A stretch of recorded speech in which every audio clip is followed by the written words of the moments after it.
Dear learner, आपको welcome कहा जाता है iFactioner के 4000 English words meaning video tutorial series में। पार्ट नंबर 5 में हम ए से शुरू होने वाले 17 इंग्लिश के वर्ड्स के मीनिंग को समझेंगे, उनकी प्रोनाउंसिएशन को समझेंगे और उनके स्पेलिंग देखेंगे। फिर उन 17 वर्ड्स को यूज़ करते हुए हम इंग्लिश में 51 इंग्लिश के सेंटेंसेस बनाना सीखेंगे और उनको बोलना सीखेंगे, साथ ही साथ उनकी ट्रांसलेशन करेंगे। तो शुरू करते हैं जी अपना आज का iFactioner का लर्निंग वीडियो ट्यूटोरियल। लर्नर, आज का जो पहला वर्ड है वो है अपॉइंटमेंट। स्पेलिंग APPOINT, अपॉइंट और MENT मेंट, अपॉइंटमेंट। अपॉइंटमेंट का वर्ड अपॉइंट से निकला है। वर्ड अपॉइंटमेंट का मीनिंग होता है नियुक्ति, तकर्री। जैसे अगर आप किसी को जॉब ऑफ़र करते हैं और उसको जॉब ऑफ़र लेटर देते हैं तो आप कह सकते हैं ये रहा आपकी नियुक्ति या तकर्री का लेटर। इंग्लिश में हम कहेंगे here is your appointment letter, यानी कि ये आपका अपॉइंट करने वाला लेटर है। अब आप जॉब शुरू कर सकते हैं। Here is your appointment letter. मैं आपकी डेंटिस्ट के साथ अपॉइंटमेंट ले लूँगा या बना दूँगा तो इंग्लिश में कहेंगे I will make your appointment with the dentist, I will make your appointment with the banker. कुछ भी हो सकता है। आपका नियुक्ति तकर्री का लेटर कहाँ है? अब कोई आता है कहता है कि मेरी अपॉइंटमेंट हुई थी, तो आप उससे पूछते हैं where is your appointment letter, where is your appointment letter.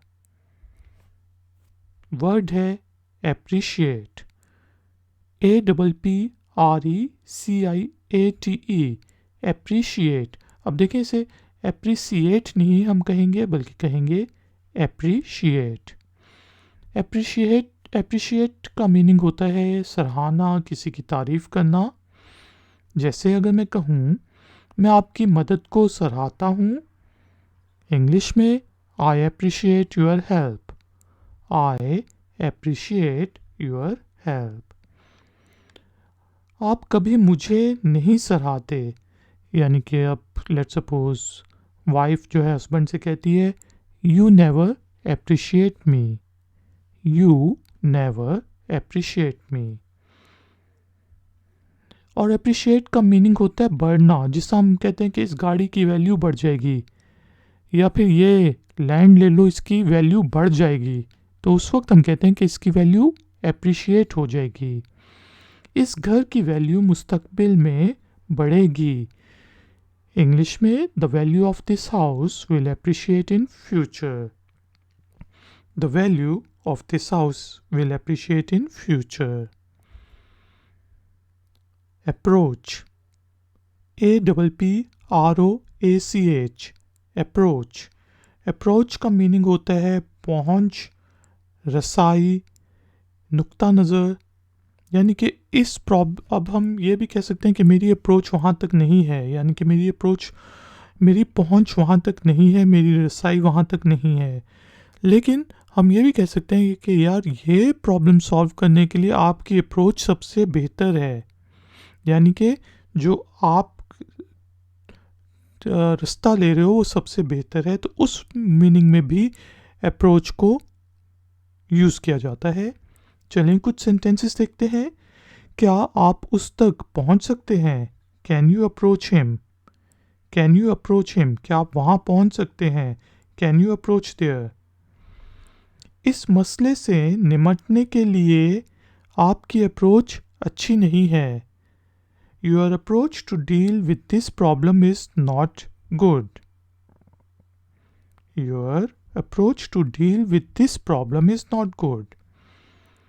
एक गाड़ी तेज़ी से आ रही है, हमारी तरफ पहुंच रही है, तो आप कहेंगे a car is fast approaching, a car is fast approaching towards the gate. Appropriate. Appropriate के स्पेलिंग हैं APPROPRIATE, एप्रोप्रिएट। एप्रोप्रिएट का मीनिंग होता है उपयुक्त, मुनासिब। जैसे ये उपयुक्त और या फिर मुनासिब रवैया नहीं है। कोई गुस्सा कर रहा है तो आप कहेंगे it's not an appropriate behaviour. बच्चा जिद किए जा रहा है तो उसको कहेंगे it's not an appropriate behaviour. इसी तरह हम कह सकते हैं कि कुछ तस्वीरें दिखाई जाती हैं या फिर यूट्यूब पे या कहीं पे भी कोई वीडियो दिखाई जाती है और आप कहते हैं कि यार ये वीडियो छोटे बच्चों के लिए उपयुक्त या मुनासिब नहीं है, या ये तस्वीरें उपयुक्त या मुनासिब नहीं हैं, तो हम कहेंगे these pictures are not appropriate, this video is not appropriate for children, ये वीडियो बच्चों के लिए मुनासिब नहीं है, या फिर these pictures are not appropriate। हम ऐसा भी कह सकते हैं हमें इस समस्या मसले को दूर करने के लिए उपयुक्त या मुनासिब कदम उठाने चाहिए। इंग्लिश में कहेंगे we should take appropriate actions to overcome this problem। we should take appropriate actions, ठीक है, हमें appropriate actions लेने चाहिए। किसके लिए? to overcome this problem, इस मसले को हल करने के लिए, इस समस्या को दूर करने के लिए। approval, APPROVAL, approval। अप्रूवल का मीनिंग है अनुमोदन या फिर मंजूरी। जैसे अगर मैं कहना चाहता हूँ मुझे आपके अनुमोदन मंजूरी की ज़रूरत नहीं है, तो इंग्लिश में कहेंगे I don't need your approval, I don't need your approval to go there. मुझे वहाँ जाने के लिए आपकी अप्रूवल की ज़रूरत नहीं है। वो अपनी छुट्टियों की मंजूरी के लिए इंतज़ार कर रहा है। अब किसी ने अपनी वेकेशंस के लिए एप्लीकेशन डाली हुई है, तो हम कहेंगे he is waiting for the approval of his vacations application. He is waiting, वो इंतज़ार कर रहा है किसके लिए? फॉर द अप्रूवल, अनुमोदन के लिए, मंजूरी के लिए। किस चीज़ की मंजूरी के लिए? Of his vacations application. या फिर हम कह सकते हैं बिल्डिंग प्लान्स को अनुमोदन, मंजूरी दे दी गई है। The building plans have been given an approval. इस चीज़ को हम इस तरह भी कह सकते हैं the building plans have been approved. लेकिन अगर हम ये कहें कि उस शख्स ने, किसी ने देनी थी, अब उसने उसकी तरफ से दे दी गई है, तो फिर हम कहेंगे the building plans have been given an approval. Approve, APPROVE, approve का मीनिंग होता है मंजूर, मंजूर करना। जैसे मैं आपकी छुट्टियां मंजूर कर दूंगा, I will approve your holidays, I will approve your vacations, I will approve your application. Boss ने सारे काम करने वालों की तनख्वाह में इजाफा मंजूर कर लिया। The boss approved a pay raise for all of the employees, या फिर for all employees। The boss approved a pay raise for all employees। आपको इसको ऊपर से मंजूर कराने की ज़रूरत है। तो आप कहते हैं कि यार ये मैंने नक्शा मंजूर करना है, तो मैं कहता हूँ नहीं, ये हायर अथॉरिटीज़ से अप्रूव करवाएं। तो इंग्लिश में कहेंगे you need to get it approved from the higher authorities। You need to get it approved from the higher authorities। Approximately, approximately के spelling है APPROXI, approxy, और mately, MATELY, approximately। जब भी कोई बड़ा वर्ड हो तो उसको 2 या 3 हिस्सों में डिवाइड करके उसके स्पेलिंग को याद करने की कोशिश करें तो आसानी होगी। जिस तरह अप्रॉक्सीमेटली को आप कह सकते हैं अप्रॉक्सी और मेटली। अप्रॉक्सीमेटली का मीनिंग होता है लगभग, तकरीबन। जिस तरह ये लगभग कितना लंबा है, approximately how long is it, how long is it approximately, ऐसा भी आप कह सकते हैं। वो लगभग तकरीबन 6 फुट लंबा है। He is approximately 6 feet tall. He is approximately 6 feet tall. वहाँ पहुँचने में तकरीबन 2 घंटे लगेंगे। It will take approximately 2 hours to reach there. It will take approximately 2 hours to reach there. Arab, ARAB, अरब, अरब को कहा जाता है। अब पूरे अरब के जितने मुल्क हैं या वो इलाका है उसको अरब कहा जाएगा, या फिर वहाँ के रहने वाले को भी अरब इंग्लिश में कहा जाता है, जिसे हम फिर अरबी कहते हैं।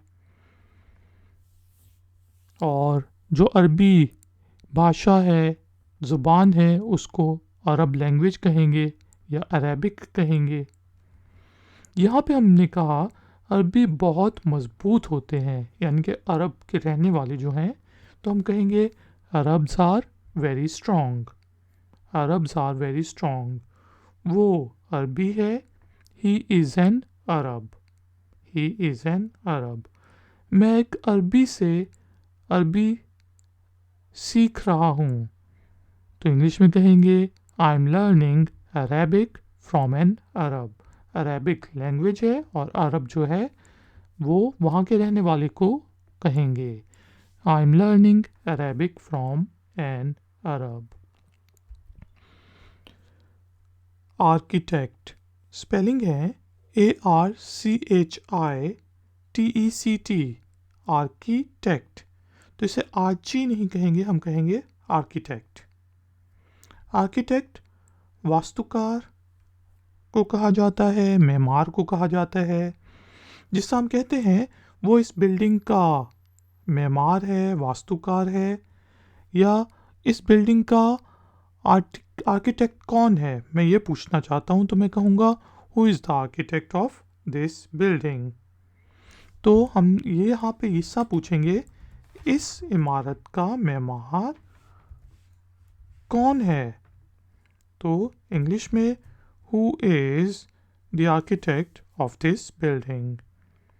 वो इस प्रोजेक्ट के चीफ आर्किटेक्ट हैं, यानी कि जो सबसे बड़ा आर्किटेक्ट होता है उसको चीफ आर्किटेक्ट कहते हैं। फिर उसके अंडर डिफरेंट आर्किटेक्ट्स होते हैं जो डिफरेंट हिस्सों को डिज़ाइन करते हैं। तो यहाँ पे हमने कहा he is the chief architect of this project, he is the chief architect of this project. हमारी नई ऑफिस का नक्शा एक आर्किटेक्ट बना रहा है। An architect is designing the maps of our new office. An architect is designing the maps of our new office. Area, AREA, area। Area क्षेत्र को कहते हैं, इलाके को कहते हैं, रकबे को कहते हैं। जिस तरह अगर हमने कहना है ये सेफ एरिया है, ये सेफ इलाका है, तो हम कहेंगे This is a safe area. This is a safe area. इस प्लाट का कुल रकबा क्षेत्र कितना है? What is the total area of this plot? What is the total area of this room? मैं एक दही इलाके में रहता हूँ। I live in a rural area. जो विलेज के आसपास होगा, गाँव में रहता हूँ मैं। I live in a rural area. Argue, कुछ लोग इसको आर्गू भी कहते हैं। ARGUE, आर्ग्यू बहस को कहा जाता है। जैसे आप हमेशा बहस क्यों कर रहे होते हैं? Why are you always arguing? Why are you always arguing? मेरे साथ बहस ना करो। Don't argue with me. Don't argue with me. उसने आर्ग्यू किया कि गलती उसकी नहीं थी। He argued that it wasn't his fault. He argued that it wasn't his fault. Argument, इसको argument भी कहा जा सकता है. ARGUMENT. आर्गूमेंट तर्क को कहते हैं, दलील को कहते हैं, जिससे हम कहते हैं कि पत्नी या बीवी हमेशा बहस जीतती है. इंग्लिश में the wife always wins the argument या argument. The wife always win the argument. उसका आर्गूमेंट मजबूत है.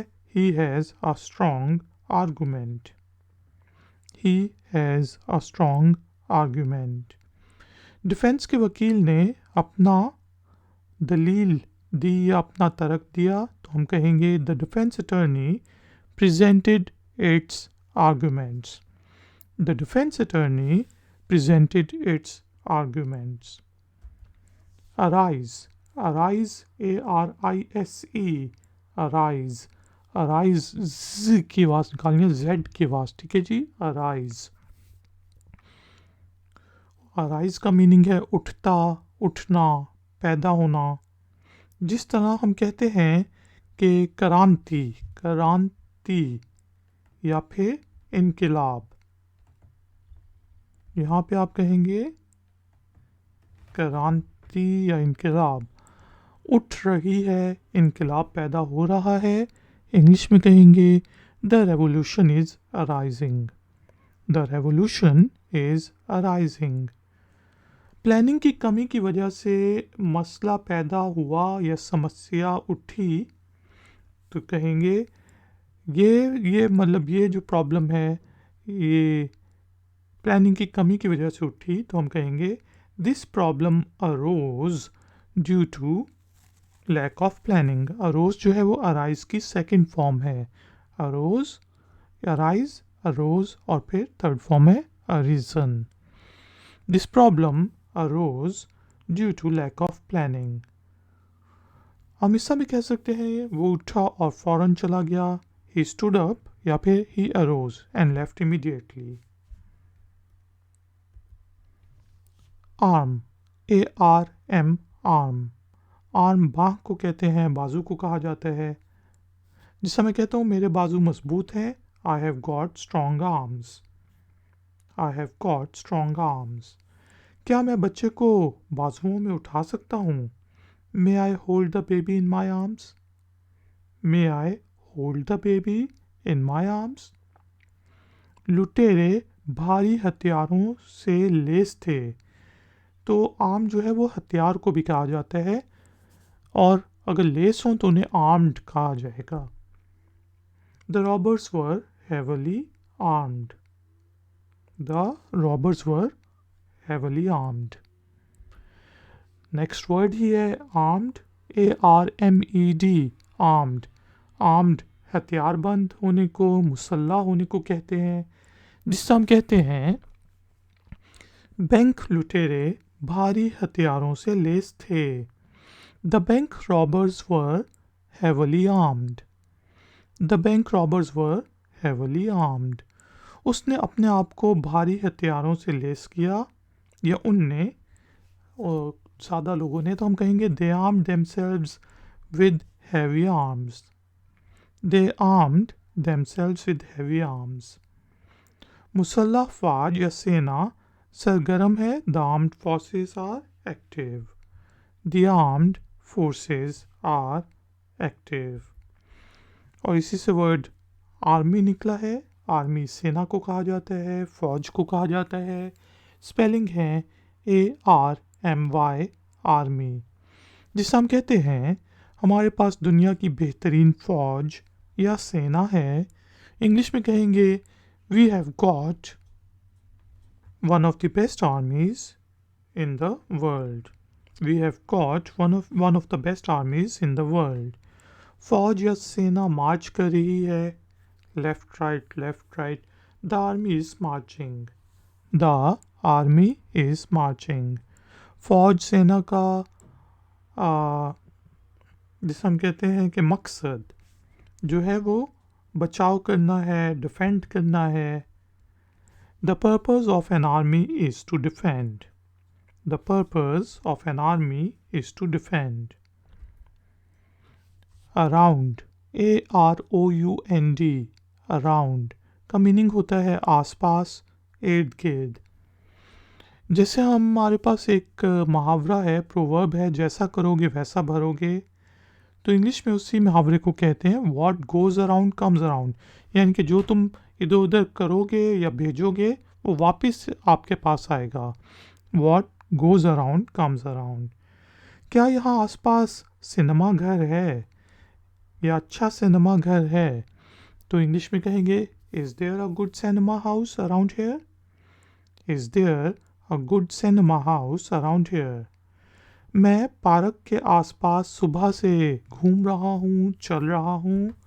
I have been walking around the park since morning. I have been walking around the park since morning. Ladies and gentlemen, thank you very much for joining me. अगर आपको ये video पसंद आई है तो like का button ज़रूर press करें, और अगर आप नए हैं तो चैनल को सब्सक्राइब कर लें और बेल आइकॉन को प्रेस कर दें। इससे चैनल को भी सपोर्ट मिल जाएगी और आपको भी नई नई नोटिफिकेशंस मिलती रहेंगी। क्वेश्चंस और कमेंट्स के लिए आप कमेंट सेक्शन यूज़ कर सकते हैं। मिलेंगे एक और नए वीडियो ट्यूटोरियल में। Until then, take care, keep learning, keep enjoying. Good day.